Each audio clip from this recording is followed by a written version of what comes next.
Hey guys, welcome back to Sparkman Homestead. My name is Krista, and I thought I would just turn the camera on. I am kind of in my pantry area, and yesterday I canned all of those beans with you guys, and now I have to try to find a spot to put them away. I am having a hard time trying to find one. So I thought I would turn the camera on and kind of organize my pantry just a little bit with you guys.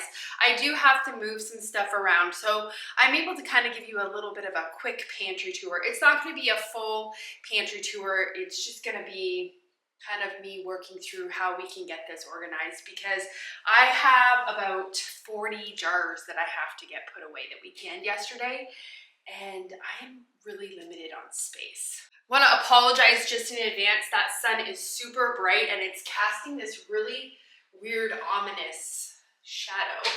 I don't know what the deal is, but I am enjoying it because the sun is out. So this is one of my pantry shelves. We actually got this shelf at Costco. When I was doing my Costco haul video, I actually showed you guys which shelf it is that I use.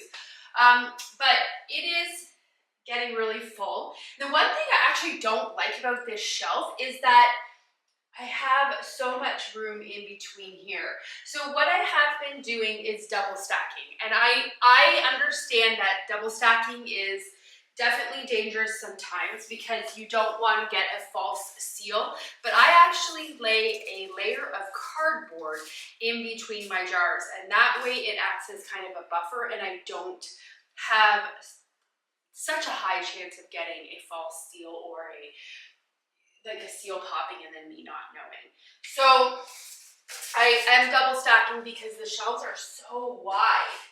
I wish that I could buy another shelf to put on here. Our plans in the future is to use this back room because we don't use it as a living room. So our plans are to actually put a wall in between here.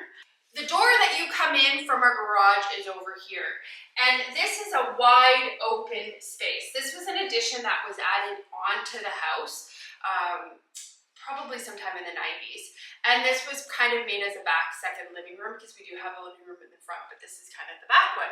And we don't have a need for it. We're not huge TV people.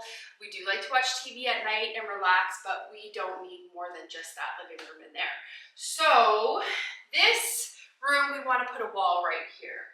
We would like to have this side my pantry and this side kind of like a mud room that has some nice cubbies so that when you walk in you have a closet here, because we have a closed closet, but it is in the middle of the house, the most awkward spot, and I would love to turn that closet into a kind of utility room where I can put my vacuum cleaner, my broom, all my cleaning stuff can go in that closet, and then we'll make it an actual coat closet for where we are coming in and out of the house. So those are dreams and plans, but building costs right now, it's something fierce. So we are not able to do that right now. So what we are doing in the interim is we just bought these shelves. We bought that shelf from Costco, and this shelf Stephen actually built me, and it is pretty heavy duty. We actually use subflooring to make it.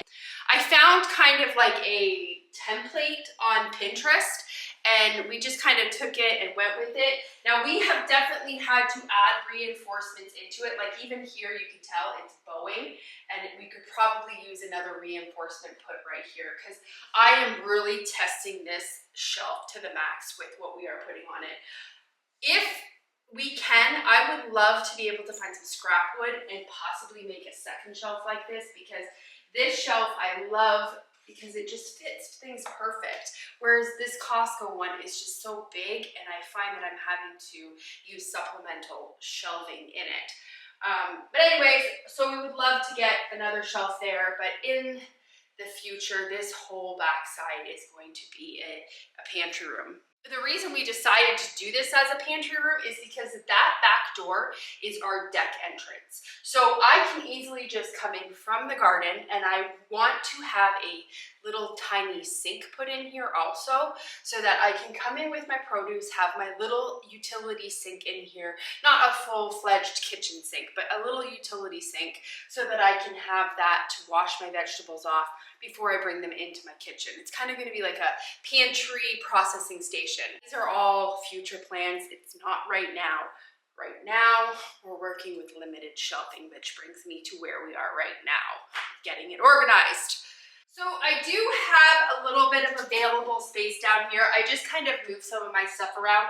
The bottom shelf is kind of where I keep all my stocks. I have my chicken stock, my beef broth, my pork stock, and then turkey stock.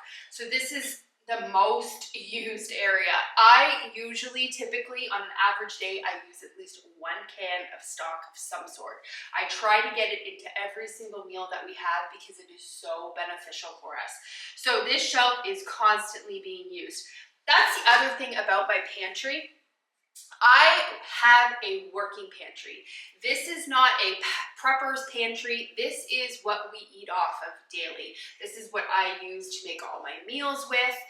This is our year's worth of gardening. When you're a gardener, a pantry is kind of something that goes hand in hand with it. Just because you have all these canned goods in no way means that you are a prepper. You are prepared, but you are not a prepper.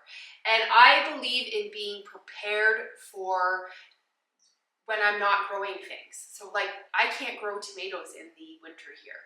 Where I live in South Kentucky, not possible unless I have a heated high tunnel, which we don't.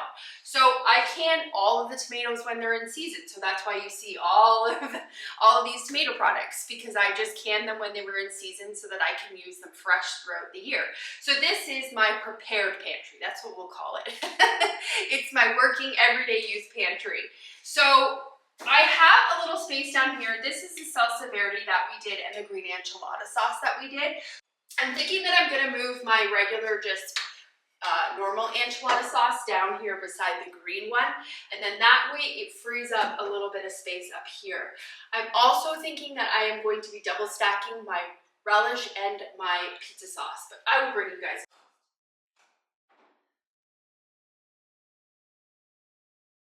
Okay guys, I just did probably about 15 minutes of talking and realized I did not have the recording button pressed. So, I don't know how much I told you, so we're gonna try this again. I went back and looked at my footage. So I left off with me going to get a stepladder. And just explaining, I was just explaining to you guys that we're gonna double stack these. One thing that I was also mentioning in the part that got cut off was my vinegar. This is where I store all of my extra vinegar. I actually do not buy a lot of commercial cleaning products, even the stuff that is labeled clean, plant-based cleaning products. I just try to stay as really basic, natural as I can.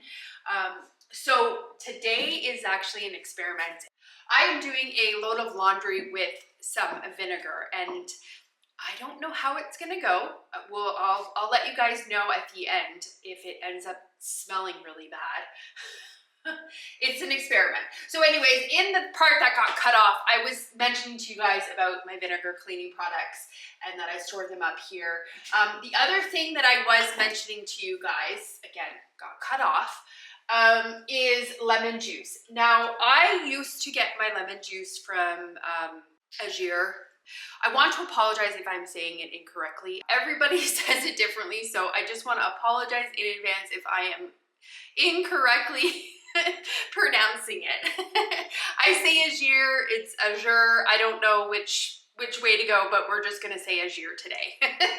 So anyways, I purchased my lemon juice. I used to purchase it from Azure, and I have actually switched because I have found that it is a little bit cheaper at Costco. I can get 2 of these at Costco.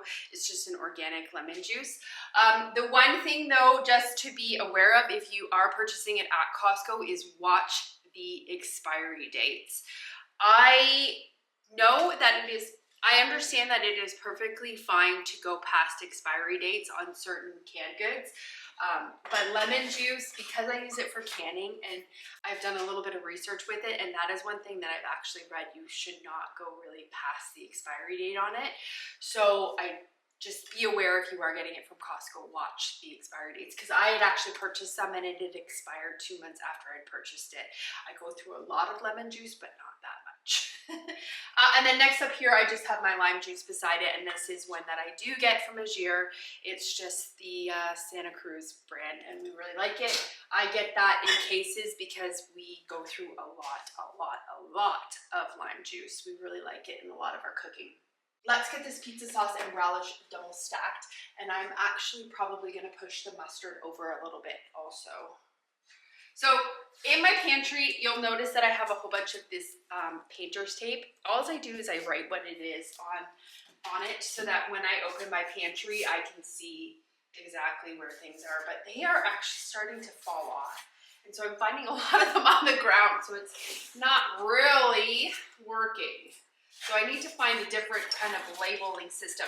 I think what would be really cool is to maybe paint white on here and then use like a black chalk and then maybe label stuff. But I worry that it would actually rub off, because if you noticed here, I don't know if I mentioned this or not, why I have these curtains on here. If you can tell, because at the beginning of the video I did apologize for the light, we have a window right there and it shines directly onto my pantry, which glorious. I love the sun. I love the windows that have that sun, but it is not good for canned goods. So we just put these curtains up to help shield the cans so that they're not exposed to direct sunlight, because that is not really good for canned goods. It can make them not last as long, and I want these to be able to last me throughout the time that I'm using them.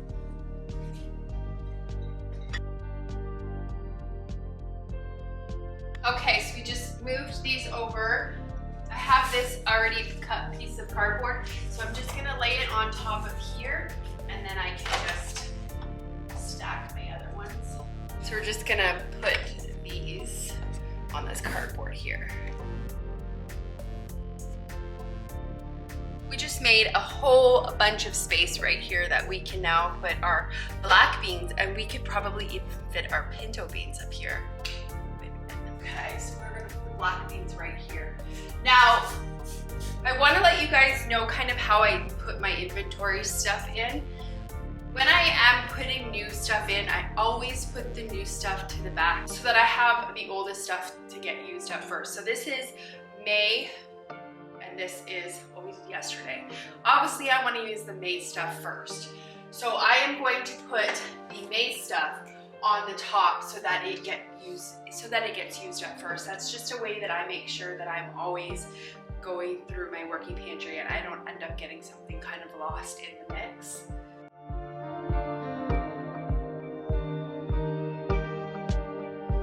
I am going to put a layer of cardboard on top of this, but I'm gonna get the pinto beans put right here next. So that way I can have cardboard that goes over top, because I know I will probably have to double stack those pinto beans also.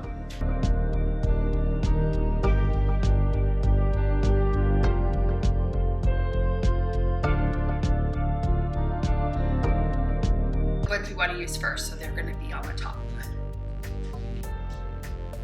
And then I have a row right here, so we're gonna put our navy beans, the white beans that we canned yesterday, and beside them we're gonna put our Bush's baked beans. So we will put them beside this barbecue sauce. This is the barbecue sauce that we did together, this Sweet Baby Ray's ones.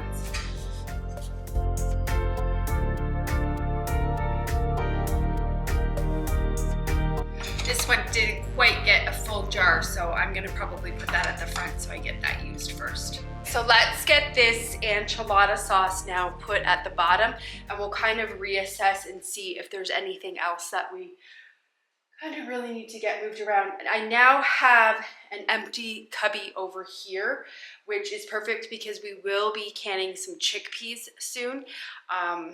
And then also I have a whole bunch of tomatoes in the freezer that I am probably gonna get processed within the next week. And so I'm thinking I wanna make ketchup, so that's gonna go right here. So right here is where I store my tomato paste. I buy it by the case from Azure. So it is back here. And this is just kind of the easiest spot that I have found to store it because I can get at it pretty quickly. I also have some onions back there. It is not an ideal spot to keep onions there, but I don't have a cold cellar, and my pantry that I actually have, like I have a tiny little closet pantry in my kitchen. I'll show you guys. Like when I say tiny, I mean like tiny. It's comical. For a working kitchen, that pantry is comical. But again, like I said before, we're working with what we have, and we're making it do. So onions go there for now. So let's get this enchilada sauce put away. I'm just looking at the dates, and it looks like they are all the exact same dates. So we don't need to have them in any type of order. While we're down here, I can quickly kind of show you guys what we have a little bit in here of. Right here, I have a peach hot sauce. I made this last year, and we are not super fans of it. I don't know whether it's just not hot enough for us. It's just not our favorite. So I need to start using that up because we have quite a bit of jars, and I did can that last year. So that I'm thinking about using as like a marinade on some chicken or like pork. I have some mild green chilies here and hot diced green chilies. I did research, and I found out that the mild green chili that they use in diced green chilies is usually an Anaheim pepper. So I grew Anaheim peppers and made those, and I don't know if I'm going to do it again because they're really hard. And you know, because you watched the video of me making that green enchilada sauce, they are very difficult to get peeled. So that might be something that I just kind of take the hit and buy at the grocery store. I don't know yet. I just know that experience of peeling all of those to get a tiny little jar like this. This is like, I think a 4-ounce I don't know what this is. 4-ounce jar? A small jar. It takes a lot of work. So I know that canning's not easy, but that was really, I don't know. And then here I have all my canned green beans. These are all from my garden. I actually like canned green beans. I prefer them kind of over a frozen green bean. I like that they are super easy. I just throw them in a saucepan or microwave and heat them up, and they're ready to go. Add a little bit of salt and sugar, add a little salt and you're good. That's the other thing with my canned goods is I really don't can with salt. A lot of my stuff, all of my vegetables are all no salt. I am in the frame of mind of if somebody wants salt, they can add salt, or I can add it when I'm cooking to kind of control it a little bit more. But if somebody can't eat salt or does not like it, they can't take it out once I've already put it in. So I tend to just not can my stuff with salt. We have some sweet potatoes here, which again, I don't know if I'm ever going to can again because they last just as normal, just on the shelf. I am going to plan on making a sweet potato pie with these. That's what I'm going to use them for and see how they turn out and see if I like them. And then we have our just regular canned potatoes, which I am going to continue to do every single year. I love canned potatoes. They are so easy to use. Like you can put them in the oven and they just cook up so well. I've never attempted to make mashed potatoes with them though. I don't know how they would turn out. I guess we could try one day, but yeah, I really like them. Then we just have butternut squash, some regular beets, carrots, and our canned corn. And then, like I said, the bottom shelf is kind of where I have all of my stocks, and now we have our enchilada sauces down there. And then this row right here is kind of my tomato row. I know I've showed you guys before, but I have like my tomato pasta sauce here, my just regular plain tomato sauce, diced tomatoes, tomato soup, bruschetta, and regular salsa. And then up here, I just have like chicken noodle soup. Ooh, these Southern greens, these are just canned greens. The recipe is actually in the Ball Blue Book. These are really, really good. I added a little bit of bacon to them. I actually got the inspiration from Rachel over at 1870s Homestead. She cans up her greens this way, and Oh my gosh, I had some when Steven was away and they are delicious. So definitely like to have those on hand, and they're super easy to make, especially in the spring when you start getting all of those like broccoli leaves, cauliflower leaves, collards, all that stuff works perfect in that. And then we have the stuff we just put up there today. And then we have our Sweet Baby Ray's barbecue sauce that we made, and just I have a rhubarb barbecue sauce. That recipe is actually in the Ball Blue book, and I'm not gonna make it again. We're not fans of it. It's just not, it's not our style of barbecue sauce. The Sweet Baby Ray, that's our style. And then I just have a regular tomato-based barbecue sauce. So that, oh, and then I have mustard. I do can my own mustard. I have 4 jars left, so it's, we don't go through a lot of mustard, so that'll be good for now. And then this whole top shelf up here is all of my jams. I actually have not canned any jelly, and I was wanting to can some grape jelly this year, but I just never got a hold of any grapes to do it. It is on my to-do list because I absolutely love grape jelly with peanut butter. It's amazing. So I don't have any grape jelly, and I really wish I did. I have some cranberry juice here. All of this is just cranberries that have been infusing in a little bit of sugar and water, and it's got a 1/4 cup of sugar in here, so you can control the amount of sugar that you have in your cranberry juice, and it makes a really good concentrate. And you can use frozen cranberries. Super easy to make. And then I have dilly beans. Steven actually does not like regular green beans, but he will eat pickled green beans. So I definitely keep the dilly beans in stock. I have some pickled butternut squash, which I think I actually might open a jar today with you guys. I have never tried it. This recipe is in the Ball Blue book, and I had some butternut squash that was going bad, and I thought I would try to pickle it, see how it is. So we can test that out maybe today. I have some caramelized onions on here, and then just some cowboy candy brine, and then some corn syrup. Again, another one inspired from Rachel over at 1870s Homestead. If you guys have not checked out her channel, which I'm pretty sure you all probably have, because if you're following me, you most likely follow her also, and she is so much a wealth of knowledge. I get so much inspiration from her channel. I can't speak enough praise about her channel. It's a really good one to check out. Then we've got our canned jalapenos. Our jalapenos did amazing this year, so I was able to put up that much, and I probably won't need to grow hardly any, if any, next year. I might grow 1 plant just for fresh eating, but yeah, they did really well. I'm gonna put the camera down because I don't want you guys to be kind of on a like bumpy ship ride. Hopefully you can see from there. So we have our canned jalapenos again here that I was mentioning. They did really good. So we got all that. We have canned peaches here. We didn't do a lot of canned peaches this year because we don't eat them very much. I do make a peach cobbler once in a while in the dead of winter, but we're kind of fresh eating people. So like if the peach is there and it's fresh, then we'll eat it, but we don't really use a lot of that. And peach pie, I don't make a lot of it. So I only canned, I think I have 8 jars here, 8 quart jars, and that's gonna be perfect for us for the year until next peach season. Then I did apple simple syrup and peach simple syrup. This, if you add this with iced tea, this makes kind of like a Snapple. It's really, really good. And I'm wondering if this would actually be good in like a regular hot tea. This is the apple one. Maybe I'll try it. I have some canned rhubarb here. One interesting fact about rhubarb that I found out by accident. So I have a rhubarb plant in the front there. I actually had 2, but I think one actually ended up dying this year.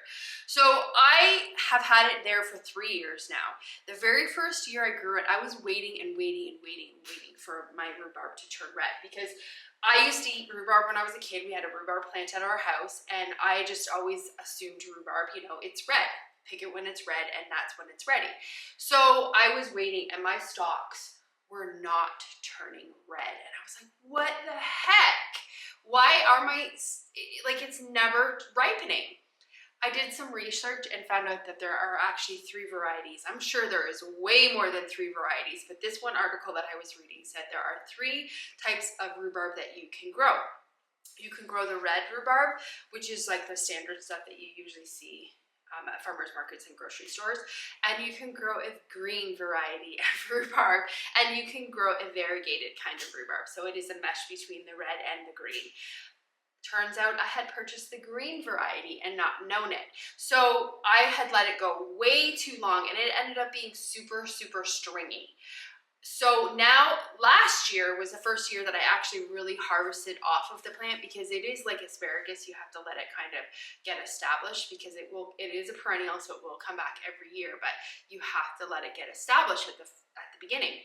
So I now was able to harvest last year, and I knew that I could get it early in the season when they were green, because they were never going to end up getting red. Now, the very bottom of the plant gets a little tiny bit red, but the whole stalk itself will not turn red. It will stay green. So my rhubarb is green because I grow the green variety, and not by choice, by accident. But this is just as good. This is just a stewed rhubarb. This recipe is also in the ball canning book, and it is delicious. I like to add a little bit of sugar to this and just eat stewed rhubarb. It's one thing that I remember eating when I was a kid. I love it. And then we have pear sauce here. This is the pear stuff that we did together. I'm trying to do this super quick because I don't want this to be an hour-long video, because it definitely would be if I really went into detail about everything. Like I said on my other video, I like to talk about things that I love, and I absolutely love canning. So we got our pear sauce here. We got our tomatillo jalapeno hot sauce. That's the recipe from Becky over at Acre Homestead. Amazing. That's another channel that is a very huge wealth of information over there. Her channel. Excellent. Cowboy candy. Then we have pimento peppers. This is another new one I tried this year, because here in the South we like our pimento cheese, and these are what you make the cheese with. So I tried to can some of my own this year. I have pickled beets here. I love beets. I like them pickled. I like them plain. So I like to have a lot of them on hand. Surprisingly, I cannot grow beets. I have tried the last couple of years, and I really struggle with it. I don't know if it's our soil or my timing. I can't grow them very well. So these beets I actually purchased off of Azure, and I canned them up. Same with my regular beets. I may have purchased a little bit from our local Amish, but I think a majority of these I bought in bulk from Azure, and we canned them up. Then I have maple onion jam. That's another recipe from Rachel. We have some pumpkin over here. Then we have red kidney beans, which probably should go up there somewhere. Wondering if maybe we can bring the pizza. See, this is another reason why I'm doing this, because I like to have all of my stuff together. Like, I like to have all of my beans together.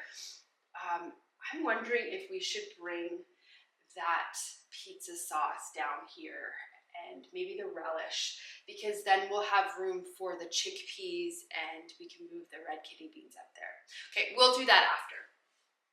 Okay, so then we have some beef stew that I canned. I canned this earlier this year, and I don't like it. The only reason I don't like it is because I like a really thick gravy beef stew, and this turned out really runny, and also the beef is really, really cooked, and it's almost like dry. I used a chuck roast to make it. I did not use stewing beef, which maybe that was my mistake, but it's just, I'm not a fan of it. So I'm probably not going to can it again. I'll end up eating these, but I'll have to thicken the sauce up with a little bit of flour. I grew Sugar Rush peach peppers this year, and I really did not know what to do with them, other than like trying to make a hot sauce, which we did make as well. I made this early in August, and again, we're not super fans of it. I don't know if it's the color, or if it's, I don't know. We're just not super fans of it. So I tried to pickle them, kind of like what I do with my jalapenos. I'm like, I'm gonna try to just do this with Sugar Rush peach peppers. So I have not tried them yet. We'll have to try them.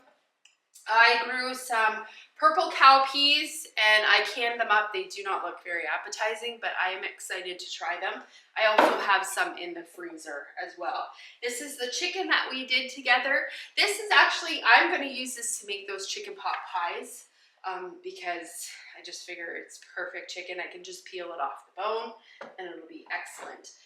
Then we have our shredded chicken, and we have some canned pears that we did. We have applesauce, apple slices, banana peppers, and then down here, this whole shelf here, with the exception of that hot sauce right there, that is all pepperoncinis. This is some ground beef that I canned up, and it is actually pretty good. I have read that a lot of people don't like it because of the texture of it. It changes. It does definitely change. It tastes like canned meat, but if you make it into something like a taco, which I think that's what I ended up using it for, you can't tell. I asked Steven and he couldn't tell. He could not tell the difference between regular ground beef and this stuff. This is really a game changer because this is so perfect. You just heat it up, add seasoning, and you're good to go. I might even attempt to can some up and actually flavor it with the taco seasoning. And then Steven would have to do, like, if I was away or something, he could just heat it up and it would be perfect for him. This is all of that honey that we got from that local beekeeper here. So I have it all jarred up and over here, and this is just one left that I had from the Amish, so I'm gonna use this one up first. And then over here is kind of, we start our pickle section. So I have sandwich pickles here, I have bread and butter pickles, I have sweet pickle spears, we have spicy dill pickles right there, and then we have some water glassed eggs. These are some water glass eggs that I did, when did I do them? May, when the chickens were really laying a lot. I have done this in the past, and it's amazing. This is a really good way to preserve your eggs when you have a lot of them. I would definitely have more preserved that way if I could find gallon jars. I can't find them. Estate sales is where I probably ended up getting that one. That is the best bet to find them. I've tried to order them on Azure before, and they just are really hard to get because they're very popular, so they're out of stock a lot. So if I can find more gallon jars with lids, that's the thing. I actually have, I think, 4 gallon jars up in my can storage. I don't have lids for them. And I tried finding them. I tried ordering some from Azure, and I got them, and they did not work because I guess there's like, you can get a lid that has like a broken part, and then one that goes all the way around. And I can't remember which order it was, but the lids don't work with it. So I have a whole bunch of lids, but no jars to go with the lids, and a whole bunch of jars with no lids. So they do work excellent for doing kombucha because I can just put a tea towel over top, and sauerkraut because I don't need lids for those. So that's what I use those ones for. But I shut the blind because that light was horrendous. So let's get this pizza sauce down so that we can get the kidney beans put up here, and then we'll be proactive and maybe also bring down the relish. And then that way, when we do get those chickpeas canned, we can just put them right beside the kidney beans.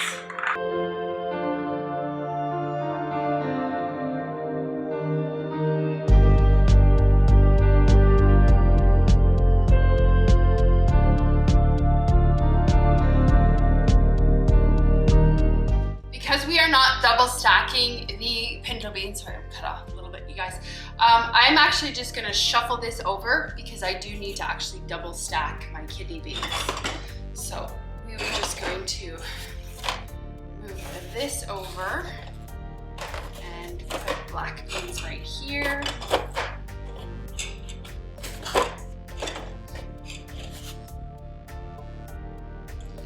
And then put kidney beans here. Perfect.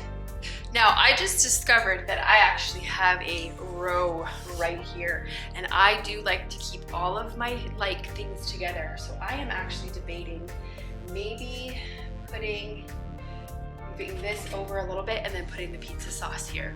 I think that's what we should do. Okay, so I just have to take these off so I can remove this cardboard. The pizza sauce is actually all the same date as well, so I don't have to worry about having the old and the new. Now, actually, that's not gonna work. This is the problem this is why I don't like these particular shelves, because I can't put them up there because I don't know if that's gonna be able to support. It might, we'll try it. We'll see how it works.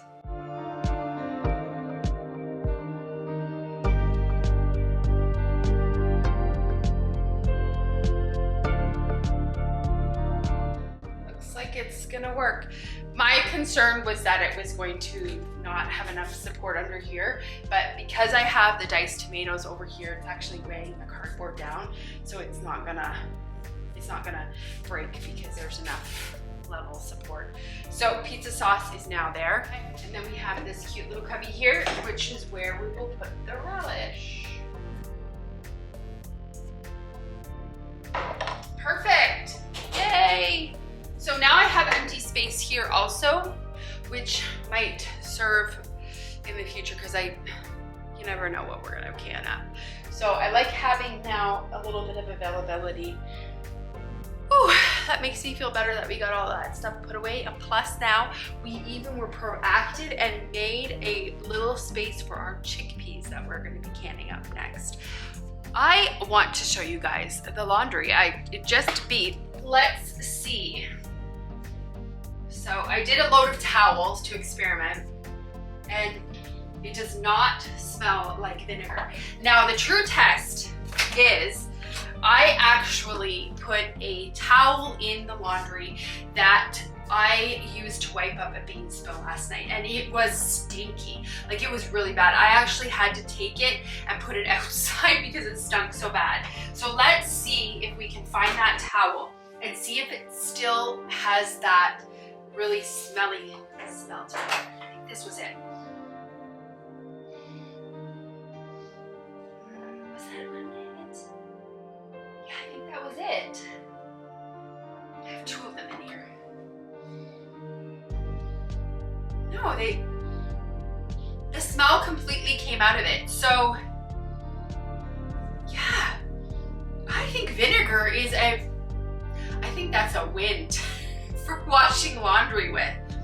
Because these towels actually smelled musty before, and no matter how many times I washed them, I had actually been re-washing them. I've been doing soaks on them, and they were smelling really musty, and now there's no musty smell to them. That's awesome. And vinegar is so cheap to buy. Now, I have a high efficiency washing machine, so I am going to have to do some research on that because I don't want to be using vinegar in it if it's going to totally destroy my washing machine. So I'm going to, before I do any more laundry with the vinegar, I am actually going to do some research on that because, yeah, I don't know how that's going to be. Anyways, that's awesome that worked. So just letting you guys know, vinegar works. So I hope you guys enjoyed that little tiny pantry. I don't know if it's necessarily a tour, but just me showing you what's in my pantry. Thanks for coming along while we get it all organized though. And I hope you enjoyed the video. If you did, give it a thumbs up and subscribe. And have a great day or night whenever you're watching this. And I will see you guys on the next video. Bye guys.